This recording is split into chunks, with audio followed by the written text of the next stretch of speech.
Llegamos a la parte número 4 de la planificación familiar. ¿Qué dice la Torá acerca de la planificación, los anticonceptivos? Y hemos visto en los últimos 3 videos cómo llegar a una planificación, la edad fértil de la mujer, porque como dijimos la última semana, no solo se trata de qué dice la Biblia de los anticonceptivos, se puede, que no se puede, sino tenemos que ver todo un panorama muy amplio acerca de este tema. Hoy es la última parte, la parte número 4. Esperamos terminar el tema el día de hoy. Y sí, hoy vamos a hablar acerca de qué dice la Torah acerca de los anticonceptivos.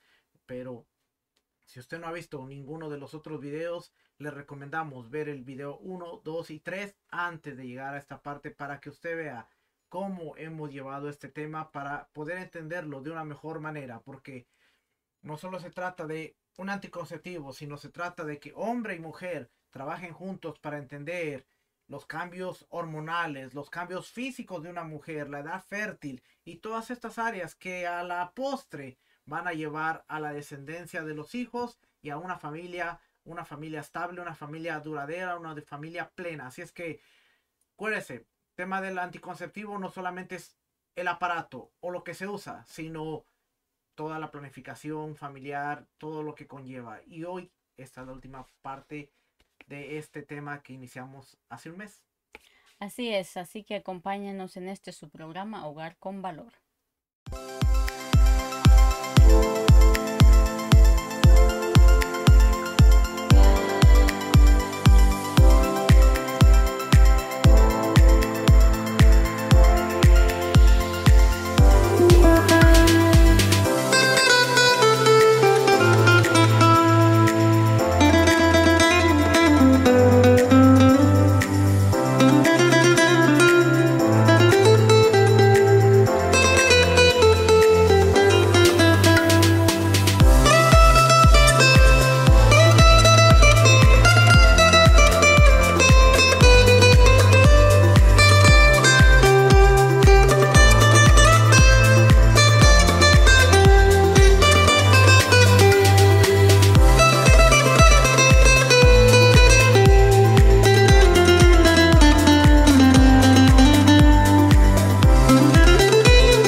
Shalom, bendiciones, ¿qué tal? Somos sus hermanos y amigos Juan Carlos Suaste Maribel Suaste. y estamos en este su segmento Hogar con Valor, en algo nuevo para ti, Teshua, YouTube, en sea la plataforma que usted lo esté viendo. Bienvenido y qué gusto que esté con nosotros.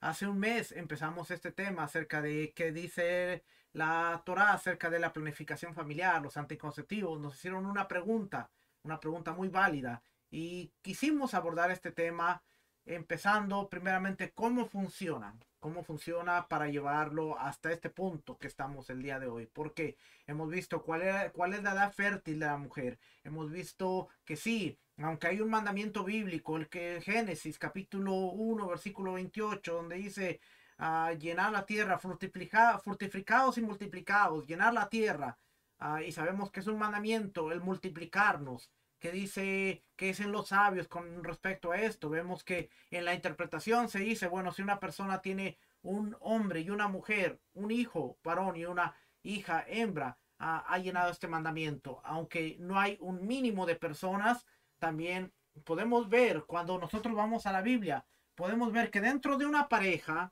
bíblicamente, no hay más de 6 hijos por una pareja bíblicamente. Y podemos ver el ejemplo de Jacob con Lea, que tuvieron 6 hijos. Y usted dirá, sí, pero en Primera de Jueces está Gedeón, que tuvo 700 hijos. Pero claramente vemos que dice, tuvo varias concubinas. Entonces, la unión de un hombre y una mujer, no vemos más allá, en la Torah, no vemos más allá de 6 hijos. Ahora, no estamos diciendo que ese sea el máximo ni que sea el mínimo, simplemente dentro de la interpretación se da que el mínimo es que usted cumple un mandamiento, porque es uno de los mandamientos dentro de los 613 preceptos, el multiplicarse al tener un hombre y una mujer, usted cumple ese mandamiento. Ahora, si usted tiene 2 mujeres, esas 2 mujeres se van a multiplicar y va a seguir la multiplicación. Así es que tenemos que verlo de la manera que la intención sea dejar una descendencia, y no solamente dejar una descendencia, sino dejar una descendencia consciente de a quién servimos, por qué servimos y cuál es el pacto y la alianza que nosotros cargamos. Porque yo puedo tener 10 hijos, pero si los 10 se van a descarriar, entonces ¿de qué me sirve tener 20 hijos? Si todos están descarriados y no van a cumplir con la función de llevar a cabo el mandamiento de ser luz en medio de las naciones. Así es que podemos hablar muchas cosas, pero vamos a entrar en materia porque yo sé que usted está por ahí, ha estado con nosotros 3 videos y usted dice, ya, quiero saber, dime, quiero saber. Hoy vamos a despejar esas dudas. Hoy vamos a despejar esas dudas. Nos quedamos la semana pasada por aquí, así es que vamos a empezar a leer por aquí. Entonces, el punto aquí es que el varón entendido que tiene instrucción y conoce el temor del Eterno, tiene que saber que en el momento que está planificando ya unirse para esparcirse, también tiene que saber cuál es el propósito de todo esto. Y realmente todo el propósito es cumplir el mandamiento y además santificar a los hijos para que ellos sean santificados para el Mesías, para que sean parte de la familia de la fe, pero antes de que lleguen a ellos a escuchar o leer y estudiar todo esto, pues también hay que comenzar desde cero, lo que estábamos diciendo. ¿Ok? El propósito de todo esto es cumplir el mandamiento, sí, pero además santificar a los hijos para que ellos sean santificados al Mesías, que sean parte de la familia de la fe. Leer, estudiar, y para eso hay que ser un buen padre. Yo le estaba compartiendo a mi esposa en estos días, con esto de la fiebre del mundial. Usted sabe que la fiebre del mundial está por todos lados, y la cultura catarí y los musulmanes y todo. Le estaba compartiendo un video a mi esposa en donde están entrevistando a un musulmán de Qatar, un catarí, y le dicen, ¿cuántas esposas se les permite tener aquí en el Islam? Y él dice, 4. Y el mexicano dice, 4, wow, 4. Pero aquí es donde viene el punto. Pero Aquí es donde viene el punto. Esta persona dice, sí, 4. Pero el Islam no es tan fácil. Porque aunque se nos permite tener 4 esposas, ojo, ojo lo que voy a decir, no estás a favor para ni que nada, no se ya. empiece a emocionar. Aunque se nos permite tener 4 esposas, el hombre debe ser equitativo en las 4 esposas. Con las 4 esposas debe tener la misma casa, de la misma medida para las 4 esposas. Así es que debe ponerle casa a las 4 esposas. De si le compra un carro a una esposa, tiene que comprar 4 carros, y tiene que darle la misma educación a todos los hijos.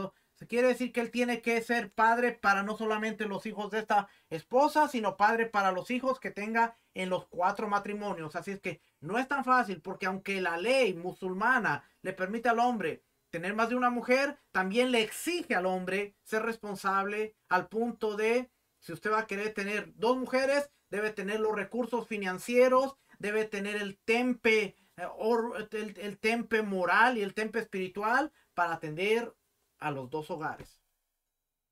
Y dice el mexicano, mejor me quedo con una.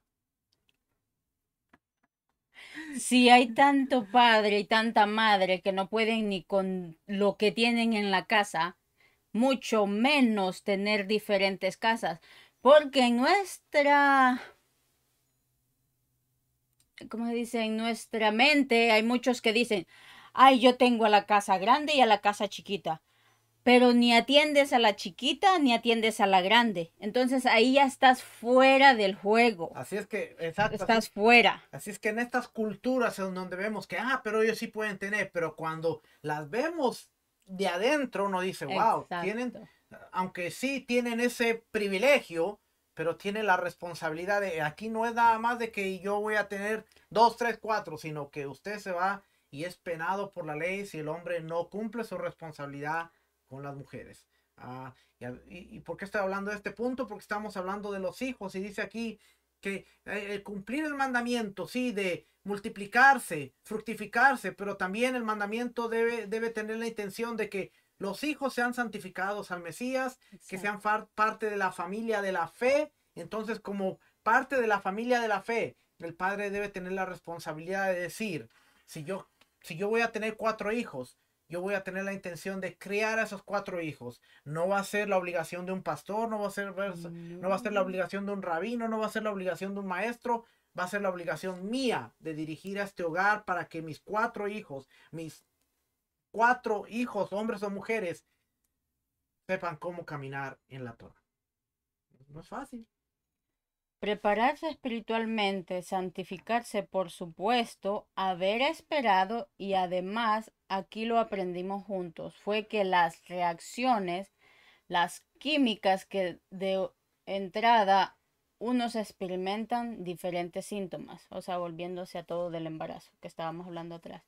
Pero también con el tiempo deberíamos saber que la mujer experimenta muchos cambios hormonales y que no estamos para estar juzgando a la esposa así como hay, ya andas en tus días, puesto que esos periodos causan diferentes estados de ánimo. Ujú. Y por eso que todo esto son cosas que como hombres se deben saber. Cuando un embarazo viene, los hombres tienen y deben aprender el mandamiento que dice ama a tu esposa como a ti mismo, es decir, ser empáticos, especialmente con los cuidados, atenciones y especialmente cuando ya viene el parto, porque ella entra en cuarentena y cuidarla, atenderla y de todo eso lo va a necesitar. ¿Ok? Así es que todo esto conlleva que el embarazo, los hijos, la procreación, porque hay que tener cuidado de la esposa, las atenciones, los cambios hormonales, la cuarentena, todo esto va incluido en el paquete de la planificación familiar. Va incluido ahí. Y todo eso lo podremos hacer los hombres con todo el conocimiento que deben obtener acerca de cómo funciona el cuerpo de la mujer esposa.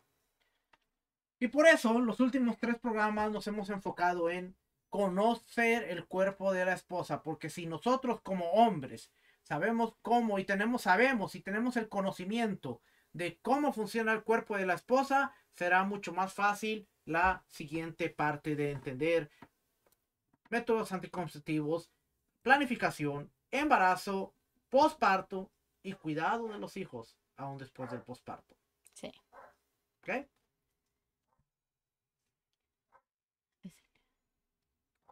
Entre los siglos 3 antes de la era común y 6 después de la era común, la época de la concepción del Talmud, cuando se estaba escribiendo el Talmud, entre ese periodo, ya existían métodos de contracepción. De hecho, los más antiguos métodos anticonceptivos que se conocen en la historia datan del siglo XIX, antes de la era común, en Egipto, y debían de ser bastante populares para que en el Talmud se tratara de este espinoso tema. Esto lo encontramos en el tratado de Ketubot 37 para más información. Así es que vamos a entrar a la parte acerca de qué dice la Torá, pero también qué dice la literatura de los sabios. Y nos habla que entre el siglo 3 antes de la era común y 6 después de la era común, aproximadamente unos 800, 900 años en lo que se estaba escribiendo el Talmud, nos dice que ya existían métodos de concepción o anticonceptivos. En Egipto, los más comunes en el siglo XIX, antes de la era común en Egipto, usted puede ver en Google y Ponga usted Google. va a encontrar que va a haber métodos anticonceptivos en Egipto, que realmente se cree que ellos fueron los primeros en desarrollar estas técnicas, aunque también están los mesopotámicos, están los babilónicos. Debían ser bastante populares, ya que el Talmud, en el tratado Ketubot 37, da mucha información acerca de esto, y ahí es donde vamos a empezar a ver, porque no solo se trata de qué método anticonceptivo, sino cuál puede ser usado para que no vaya en Contra contra de de la la Torah. Torah. ¿Por qué? Encontramos un mandamiento, y el mandamiento es no desperdiciar la semilla. De hecho, si usted sigue a Yom Kippur, usted se va a encontrar que en Yom Kippur hay una oración en contra de, o más bien para la masturbación, para el desperdicio de semilla, porque eso se considera como un asesinato, el desperdiciar semilla. Y hay métodos anticonceptivos que se consideran como Eso, métodos que están matando, ya sea el espermatozoide o o el el óvulo. óvulo, y van en contra de lo que la Torá, que es pro vida, nos está diciendo. Y por eso quería traerles esta parte del Talmud, porque vamos a ver que aún en el Talmud, la literatura, se habla de estos temas. Así es que, habiendo dicho eso, vamos a ver la parte esta. La Guemará se pregunta, en este caso, si una mujer conversa al judaísmo o redimida del cautiverio puede casarse inmediatamente con un hebreo, o si por el contrario debería esperar que pasen 3 meses, tal cual es la ley para viudas y divorciadas que se quieran casar en segundas nupcias. Encontramos el caso en el que la Gemara, que es Ujú. parte del Talmud, se pregunta si una mujer conversa, una mujer que viene de la esclavitud, se puede casar con un hebreo inmediatamente, y dice que tiene que esperar a que pasen 3 meses, así como para la La viuda viuda. antes de casarse tiene que esperar 3 meses, la divorciada tiene que esperar 3 meses. ¿Por qué? Porque en ese periodo de 3 meses, es más, creo que aquí lo dice.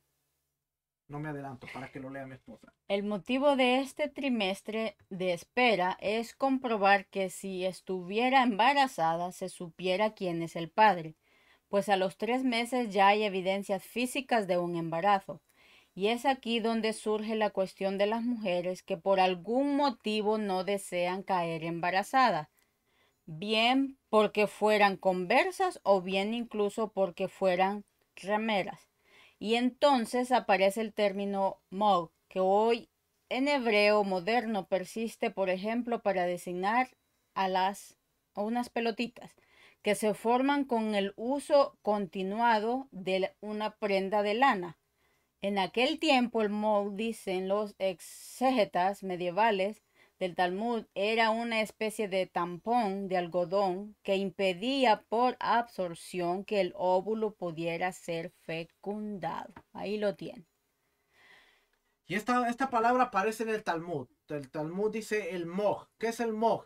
Son unas pelotitas de lana que se forman, que esas impedían por absorción que el óvulo pudiera ser fecundado. Así es que encontramos a Ketubot, Tratado Ketubot 39.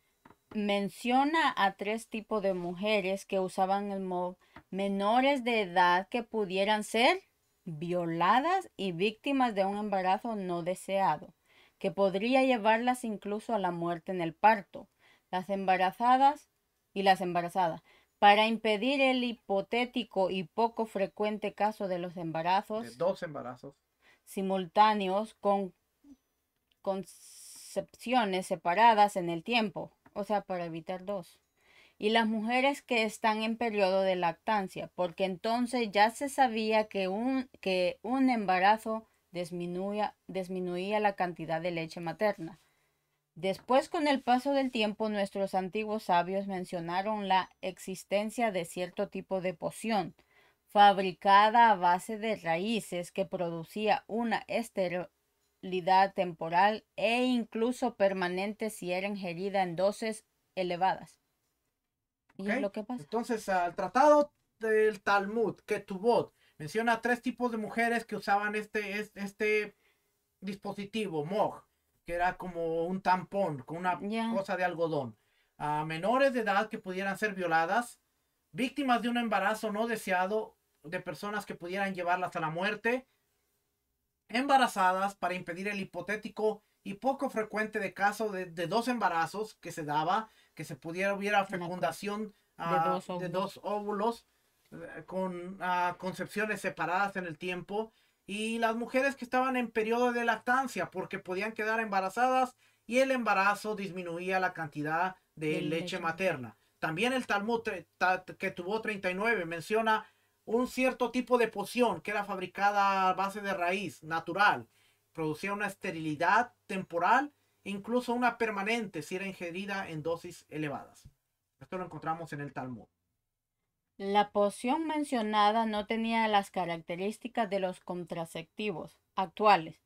Se utilizaba en casos específicos, o sea, no se producía masivamente ni era considerada como un agente confiable, pero nunca se supo exactamente su composición. Actualmente, la mayoría de las autoridades religiosas del judaísmo permiten el uso de métodos anticonceptivos, aun cuando no se haya establecido una familia.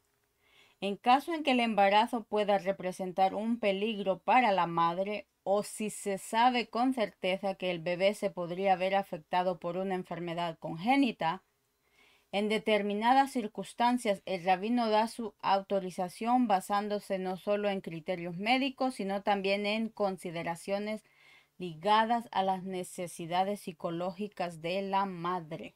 Exactamente. ¿Ve? Entonces, aún la mayoría de autoridades religiosas del judaísmo. Ahora, cuando hablamos del judaísmo actual, usted tiene que entender que hay diferentes ramas del judaísmo. Están los ortodoxos, los ultraortodoxos, los Los reformistas, los liberales. liberales. Entonces, dependiendo cada rama, usted va a ver que algunos permiten, por ejemplo, los liberales, que permiten De todo. lo que sea. Los ultraortodoxos No quieren que uses nada. están un poco más rígidos, los ortodoxos. Entonces, estamos hablando en una línea general, un Ya. promedio general, ni tan al extremo ni tan al otro extremo, sino algo. Y es por eso que para usted tomar esa decisión de qué voy a planificar o cómo lo voy a hacer, no necesariamente usted va a decir, ay, voy a tomar la línea de que porque yo voy con este rabino, yo voy con el otro, yo voy con el otro, o por esto o por lo otro. No, porque entonces entraríamos, digamos, en otro problema. Porque si ese tipo de religión o la línea que usted lleva le dice tú puedes usar lo que tú quieras, pero entonces usted estaría en contra de la Biblia, que dice que no podemos ir en contra de la vida. Exacto, y por eso estamos usando De el promedio general, ya, algo que esté en el centro. Así es que permiten el uso de métodos anticonceptivos. ¿Cuándo? Aun cuando no se tenga el hijo y la hija, que no se ha establecido una familia. ¿Cuándo? Cuando el embarazo pueda presentar un peligro para la madre. Si hay un peligro de vida. Acuérdese, la Torah es pro vida. Y si el embarazo va a provocar la muerte, ya estamos hablando de casos que son extremos, médicamente establecidos. extremos. ¿Ok? Cuando el embarazo puede presentar un peligro para la madre, o si se sabe con certeza que el bebé podría estar afectado por una enfermedad congénita.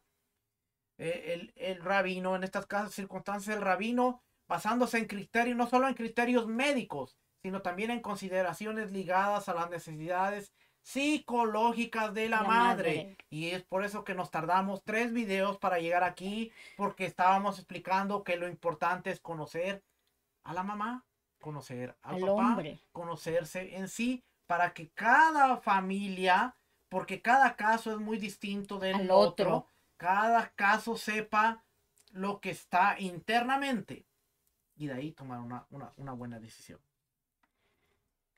Esta actitud no tiene como objetivo favorecer las relaciones extramaritales ni el limitar el tamaño de la familia por razones sociales, demográficas o por conveniencia económica, sino que pretende una mayor compenetración en cada caso, en particular con el objeto de que la familia constituya un núcleo sano desde el punto de vista mental y físico. Lo seguimos repitiendo. ¿Ok? So, no tiene como objetivo las relaciones extramaritales ni limitar el tamaño de la familia por razones sociales, demográficas, conveniencia económica, porque como muy bien decimos, si Dios quiere que tengas 6 hijos, Dios te va a dar lo necesario para que los 6 hijos se alimenten. Sí, sí, cierto, sí. Pero si esos 6 hijos van a traer un desbalance mental y físico dentro del hogar, entonces ahí hay un problema. Porque no se trata de tengo todos los recursos para alimentarlos, pero hay un desbalance mental, hay un desbalance físico, no solo en la pareja, sino también En la entre los hermanos, madre, un desgaste un completo. desgaste completo, y en lugar de ser un Beit Shalom, una casa con paz, es una Un- casa en donde no hay hay shalom. de todo menos Shalom. la paz. Entonces, La planificación, como lo veníamos diciendo, tiene que ver también con cómo voy a mantener mi hogar en paz y cómo voy a mantener mi hogar mental y físicamente sano. Si es que estas regulaciones tienen como objetivo también que se logre ese objetivo. Halágicamente es más fácil permitir la anticoncepción una vez que ya tengas un niño o una niña, ya que en ese momento ya has completado tentativamente la obligación de la Torá. Sin embargo, el uso de métodos anticonceptivos a veces se permite antes de llegar a este punto en base a necesidades individuales. La anticoncepción se puede permitir cuando hay una necesidad médica clara. De hecho, a una mujer que podría poner en peligro su vida al estar embarazada o dar a luz, se le exige que controle la natalidad, debido a que casi todas las misbot se suspenden cuando la vida está en peligro. Como siempre, se debe hacer una pregunta halágica específica, lo que dijimos Y al acuérdense, principio. la halajá es cómo se camina la Torá. La halajá no es como dicen los rabinos, sino cuando nosotros entendemos el concepto halajá, es cómo se camina la Torá. Y halágicamente, o el caminar de la Torá, en cuanto a la anticoncepción, es más fácil después de que ya cumpliste el mandamiento. Pero cuando hay peligro, nuevamente, cuando hay peligro de vida, se le exige a la mujer que controle la natalidad debido a que la vida está en peligro y entra lo que se conoce como pikuach nefesh o la preservación de la vida. Y es cuando se suspenden los mandamientos porque la vida está sobre un mandamiento. Ejemplo, Shabbat. Si la vida está en peligro, hay muchas cosas que se restringen en Shabbat que se pueden romper para salvar esa vida. Pero estamos hablando de vida de, o muerte. ya, caso de vida o muerte. Si en este caso la mujer, por quedar embarazada, O porque no, el no, hombre se le no, pega que quiere otro hijo. no va a sobrevivir, Exacto. entonces tiene que controlar la natalidad. Y para controlar la natalidad tiene que entrar un preservativo. Exacto. La Torá ve a los niños como una gran bendición y el comienzo de una familia como un elemento integral del matrimonio. Por ende, el ideal halágico no es utilizar anticonceptivos al comienzo del matrimonio, a menos que sea requerido médicamente. Los esposos deberían discutir sobre sus sentimientos de paternidad, maternidad, antes de contraer matrimonio. O sea, seguimos diciendo, siempre es antes. Si retrasar el embarazo es importante para alguno o ambos, o los dos, deben discutir sus preocupaciones con una persona experta. La Torá siempre ve a los niños como una bendición. Sí. Y halágicamente no se debe utilizar nada de anticonceptivos a menos de que nuevamente sea requerido médicamente. Si médicamente es requerido, usted tiene que entender que tiene que hacerlo. Pero en los primeros años, si esto es de el hombre y la mujer, hablar, que sea retrasar el embarazo, si es importante para uno o ambos, entonces deben tener un acuerdo en común de por qué lo van a hacer. Por eso vimos la etapa fértil, está entre los 18 a los 25 años. Entonces, si está dentro de la etapa fértil y se quiere lograr algún objetivo en común, bueno, esto ya depende de ver hasta qué punto ustedes están de acuerdo para lograr cumplir el mandamiento. Espaciar hijos típicamente hasta los 24 meses entre embarazos está permitido por algunas autoridades. A pesar de que la halajá nos alienta a la procreación continua, también reconoce el costo físico y emocional de los embarazos y la crianza de los hijos. Por lo tanto, no existe una cantidad máxima que esté generalmente aceptada de lo que es el tamaño familiar ideal. Más bien debes continuar teniendo hijos hasta que o a menos que exista un motivo para tomarse un descanso. En ese momento le debes realizar una pregunta halájica individual sobre el uso de anticonceptivos. Todo es un arreglo. ¿Ok? Espaciar los hijos entre los 24 meses, o sea, tener un hijo después de los 2 años. ¿Por qué? Porque muchas autoridades, muchos sabios del pueblo de Israel se han dado cuenta de que existe algo físico, algo emocional durante el embarazo, después del embarazo y la crianza de los hijos. Así es que cuando las mujeres tenían un hijo sobre otro, se dieron cuenta de que No funciona. esto producía problemas en el hogar también. Entonces empezaron a sugerir un espaciamiento entre hijo e hijo de 2 años para hacerlo mejor. ¿Cómo se hacía ese espacio? Tenía que haber algo para evitar que hubiera un embarazo hasta después de 2 años. Según la halajá, está prohibido malograr el esperma o derramarlo en vano. Por lo tanto, aunque esté permitido evitar el embarazo, está prohibido hacerlo de modo tal que el hombre, previo a eyacular, se retire y vierta fuera. Asimismo, está prohibido emplear preservativo, pues de esta manera el hombre vierte el esperma en vano en su interior. Empero, Empero, se permite evitar el embarazo mediante una acción indirecta. Para ello hay dos opciones: píldoras anticonceptivas y dispositivos intrauterinos. es que dentro de lo que vimos, porque hay una gran cantidad de anticonceptivos, pero dentro de lo que está, dentro de los parámetros de la Torá, porque está, pues, dice aquí, según la halajá, el camino de la Torá, está prohibido malograr, desperdiciar el Semilla. esperma, la semilla, derramarlo en mano. Así es que está prohibido hacerlo de tal modo que el hombre, previo a eyacular, lo haga afuera. Así es que un preservativo está eliminado porque prácticamente el hombre estaría eyaculando dentro de lo que es el preservativo y estaría malogrando la semilla. la semilla. Está descartado. Así que solamente hay dos que pudieran considerarse halágicamente dentro de la Torá, que son las píldoras anticonceptivas y el dispositivo intrauterino, Pero no todos. que no todos. Vamos a ver ahorita cuál. Y tampoco todas las píldoras anticonceptivas, porque hoy hay la píldora de emergencia. Y esa es como un asesinato.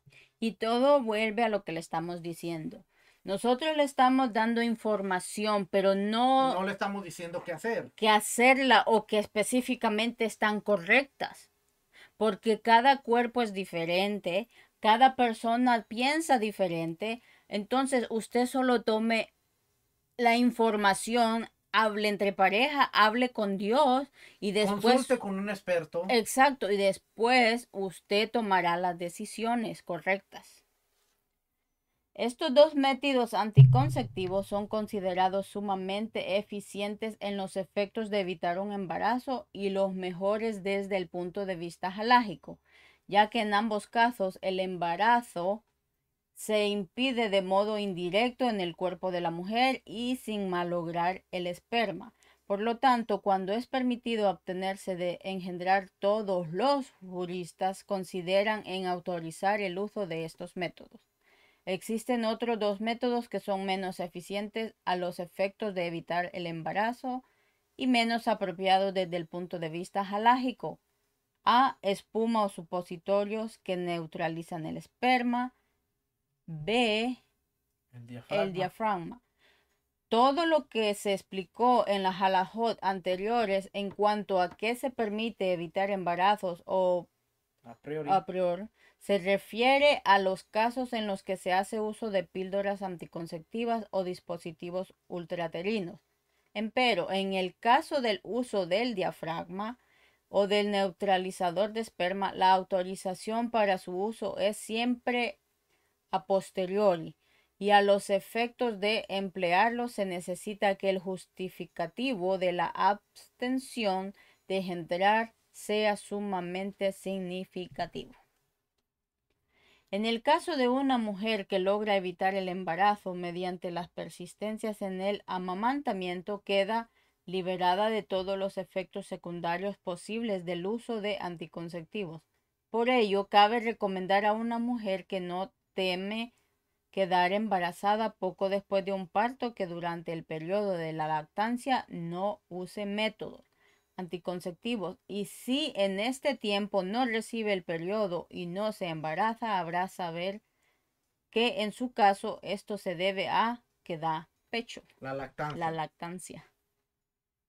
Otro tanto habrá de hacer en los partos subsiguientes. Podrá evitar el embarazo mediante el amamantamiento sin necesidad de recurrir a las píldoras o el dispositivo. De todas maneras, en caso de una mujer que tema quedar embarazada durante el periodo del amamantamiento, podrá emplear métodos anticonceptivos a priori a los efectos de evitar embarazo durante 9 meses y hasta un año. Las píldoras anticonceptivas deben ser ingeridas a diario y contienen hormonas que evitan la ovulación o el afianzamiento del óvulo en el útero. Existe la posibilidad de recibir estas hormonas mediante un adhesivo que actúa durante una semana o mediante un anillo intravaginal que actúa por 3 semanas.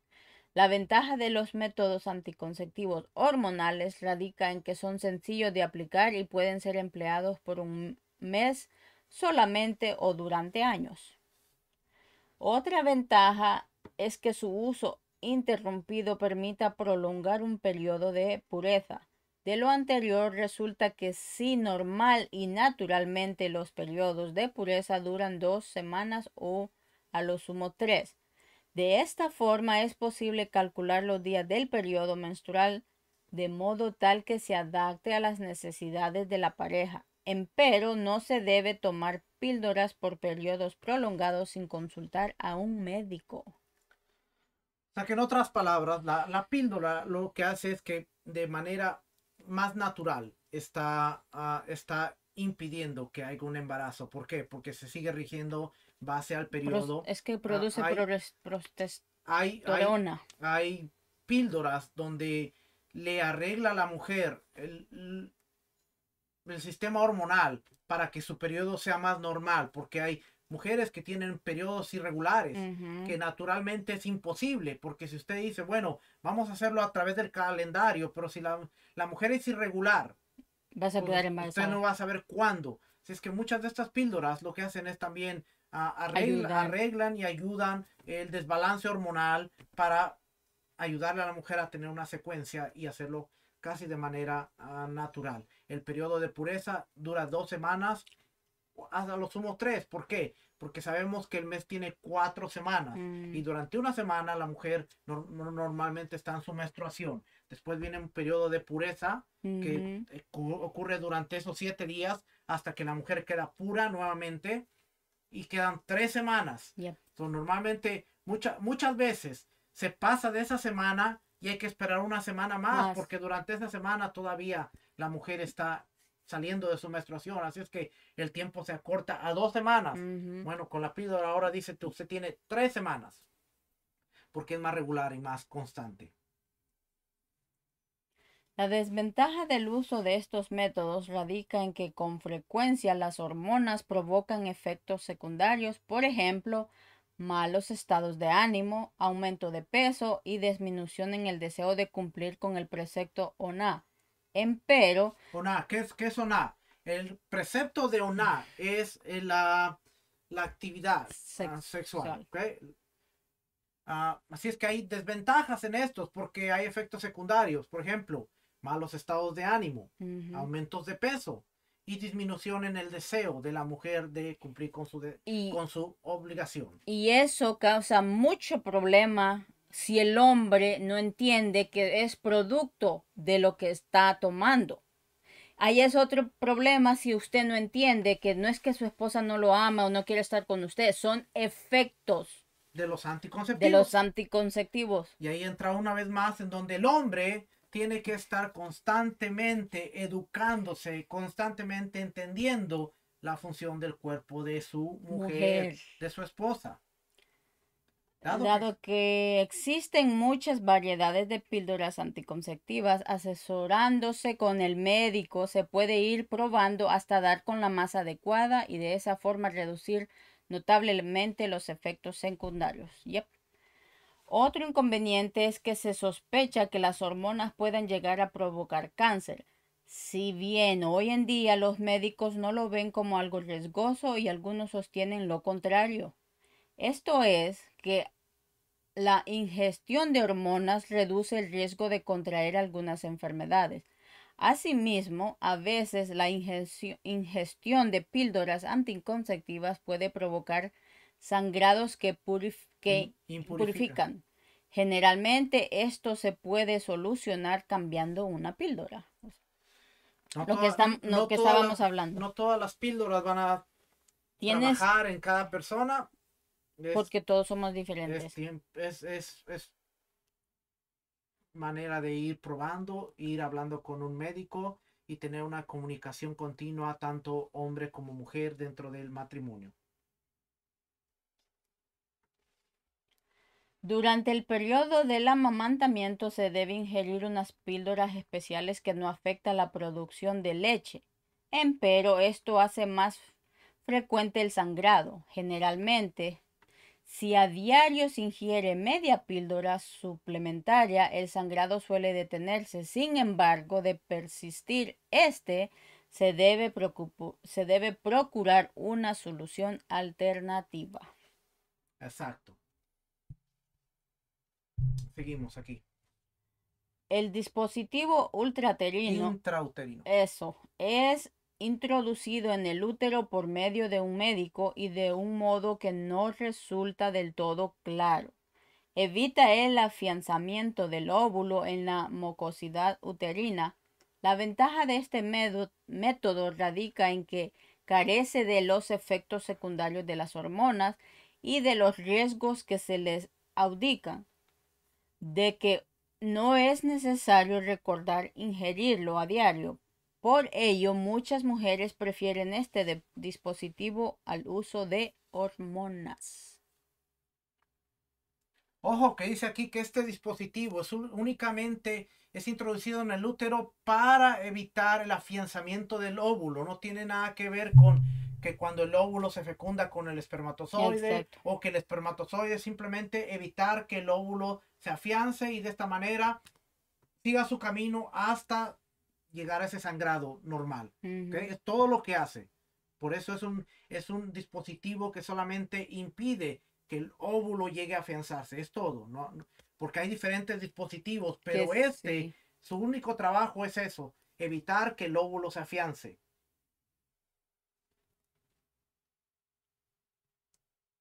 La desventaja de este método es que debe ser aplicado por un médico y su costo es relativamente bien alto, por lo que se acostumbra a usar durante un año o más. Otra gran desventaja es que puede provocar prolongados sangrados durante los primeros meses posteriores a su inserción y luego prolonga la duración de la menstruación entre 1 y 3 días suplementarios. De esta manera, el periodo apto para la unión conyugal se ve reducido. Si el dispositivo no fue colocado correctamente, puede provocar sangrados hasta que es reemplazado. Las desventajas de este no produce los efectos secundarios, pero dice prolonga la duración de la menstruación 3 días más. O sea que estamos hablando de que va a ser entre una semana y media, Casi 2. casi dos. Uh, si no fue colocado correctamente, provoca sangrados, puede provocar sangrados, así es que hay desventajas también en este dispositivo. Existen dos métodos anticonceptivos más cuyo estatus alágico es discutido. Espuma o supositorios que neutralizan el esperma y que la mujer introduce en su vagina antes de la unión con su esposo. El diafragma es una copa de silicona blanda, poco profunda y con forma de platillo pequeño. Se dobla por la mitad y se introduce en la vagina para cubrir el cuello uterino y evitar así el pasaje de esperma hacia el útero. Generalmente se le agrega una crema espermicida para mejorar así las probabilidades contraceptivas. Cuando la mujer sabe colocar el diafragma correctamente, la probabilidad de que quede embarazada es mínima, pero pocas mujeres saben hacerlo.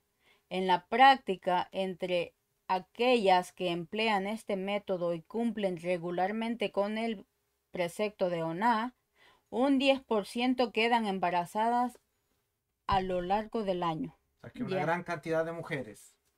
Los juristas más flexibles consideran, dado que la mujer es quien coloca el diafragma en el interior de su cuerpo y además las relaciones sexuales son normales, esto es contacto físico directo sin que medie interposición alguna. No se lo considera malogramiento de esperma, sino únicamente detención del mismo para que no llegue al destino y fecunde. Los juristas más estrictos consideran que por cuanto que este dispositivo incluye el uso de pomada espermicida, la contracepción se lleva a cabo mediante el malogramiento directo del esperma. Por eso estos Siempre, dos están debatibles, porque sí. los sabios más flexibles dicen que es contacto directo, que no hay malogración, por lo tanto se puede usar. Los más extremos dicen que esto es malograr el Esperma. esperma, es matar el esperma y por lo tanto están en contra. Así es que estos métodos están más cuestionables, se los mencionamos ahí porque son parte de lo que está allá afuera, pero están cuestionables.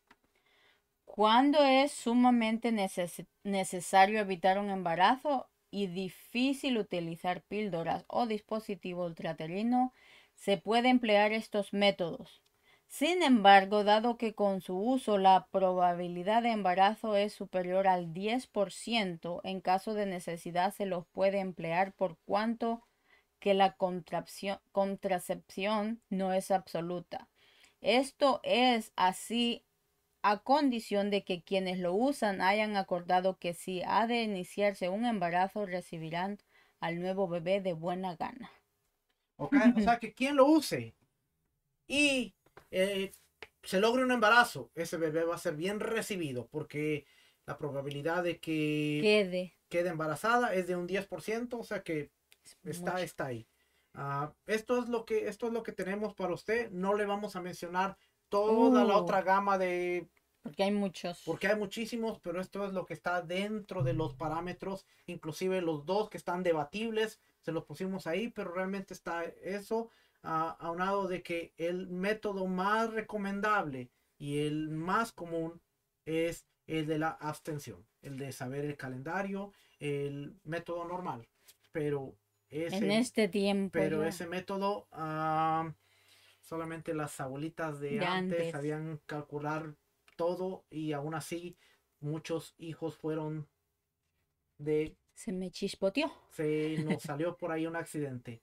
Pero todo tiene que ver con hablar con un médico, entenderse las necesidades de la pareja, hablar el hombre, tanto el hombre con la mujer, el hombre conocer el cuerpo, cómo funciona el cuerpo de la mujer y estar siempre al pendiente de todas estas áreas, porque la actividad sexual, con todo respeto, querido hermano, la actividad sexual no solamente es cuando tú tienes intimidad con tu esposa, sino la actividad sexual empieza cuando tú conoces el cuerpo de tu esposa. Y la planificación familiar y tiene mucho que ver en cómo nosotros como hombres nos dedicamos a hacer nuestro trabajo y cómo nosotros podemos llevar el cumplimiento de la Torah en multiplicarnos, en fructificarnos, pero también cómo hacerlo de la manera responsable y cómo, lo más importante, entender que esos hijos que nosotros traigamos al mundo acepten la alianza y sean buenos ciudadanos del reino de Dios. Es que Hasta aquí. Yo sé que ustedes esperaron mucho para este tiempo, pero eran necesarios estos 4 videos para dejar bien afianzado todo lo que conlleva, porque como usted se dio cuenta al final aún dentro de los dispositivos, seguimos hablando de las necesidades psicológicas, hormonales de la mujer, que fue lo que hablamos en los primeros videos. Entender todo esto. Así es que Lo que más tal vez es más fácil si vivimos en Estados Unidos y lo que está halagicamente aprobado son las pastillas y también hay parches. Si usted no le gustaría usar el aparato, porque tiene pro y todo va a tener un pro. Todo tiene un bueno y un lado malo. Solo necesita usted como esposo y esposa hablarlo y empezar a usar algo que no vaya en contra de la Torah. Nosotros le podemos haber dicho tanta cosa, pero en realidad la última palabra la va a tomar usted porque nosotros le estamos dando información. No estamos diciendo que usted tiene que hacerlo así, así, así. No, le estamos dando información. Usted necesita buscar un médico, hablar con sus parejas y empezar algo. Y si ese algo no funciona, empezar algo más, pero siempre y cuando no vaya en contra de la vida. así es, exactamente eso es. Y acuérdense, siempre tenemos que ver el Pikuah Nefesh, que es la preservación de la vida. Y como hemos visto, cuando una vida está en peligro, bueno, tenemos que actuar. Y nuevamente, el hombre tiene que conocer el cuerpo de la mujer. Así es que, en resumen general, hombres, hagamos nuestro trabajo, que un hijo no solamente es dejar la semilla, sino planear antes de dejar la semilla y ser responsable después de dejar la semilla. Si nosotros entendemos toda esa tarea, vamos a ser más responsables en cuántas semillas dejamos para multiplicarnos y Exacto. fructificarnos. Esa va a ser la respuesta. Si yo soy responsable y sé cuánto cuesta desde que nace el bebé hasta que va creciendo, yo voy a decir, oye, voy a pensar muy bien cuántos quiero tener en mi responsabilidad de padre, de líder de este hogar, y eso va a cambiar todo el panorama. Dijimos que todo esto tal vez estaba en la Biblia, pero usted va a decir, ahí nunca dice que si uses esto y que uses lo otro. No, pero le da pautas. Por ejemplo, porque hay familias que solo tuvieron 2 hijos, hay familias que tuvieron 6. Ahí no le está diciendo, mira esto, ellos usaron un anticonceptivo. No, pero le está diciendo que se guardaron tanto tiempo, o sea, usaban algo, había algo. En los videos primeros lo más o menos lo Ujú. dimos a entender, porque usted va a decir, nunca me dijeron, eso está en la Biblia, que no sé qué. No está en la Biblia, Y, dije, tiene pautas. y dijimos la vez pasada, si Raquel sabía que las mandrágoras eran algo que provocaba, era un afrodisíaco que podía provocar O sea, era una que raíz. la mujer tuviera un embarazo, pues Exacto, era lógico que entonces sabían cómo de raíz. lograr un embarazo y Y como cómo no no, lograr un embarazo. Pero eso ya está solamente a lo que podemos deducir de la Biblia, entendiendo la historia cuando las personas estaban ahí. Si yo sé que esto provoca esto, pues entonces yo también tengo conocimiento de lo que no provoca. Pero exacto. nosotros leemos nada más unas mandrágoras, algo afrodisíaco que lo pidió porque le iba a ser bueno para ella, sí, pero tenemos que entender que si ella aportaba este conocimiento, entonces qué otra cosa no conocía. Pero eso está solamente cuando leemos más allá de las líneas y no solamente entre las líneas. Familia, nos vemos la próxima semana. Que el Eterno les bendiga, que el Eterno les guarde. Shalom familia, shalom, seamos responsables y aprendamos más acerca de aún cómo funciona el aparato reproductorio. No solamente la mujer, sino hombres, Ambos. somos responsables también de ello. Que el Eterno les guarde familia, shalom, bendiciones, shalom. Shalom.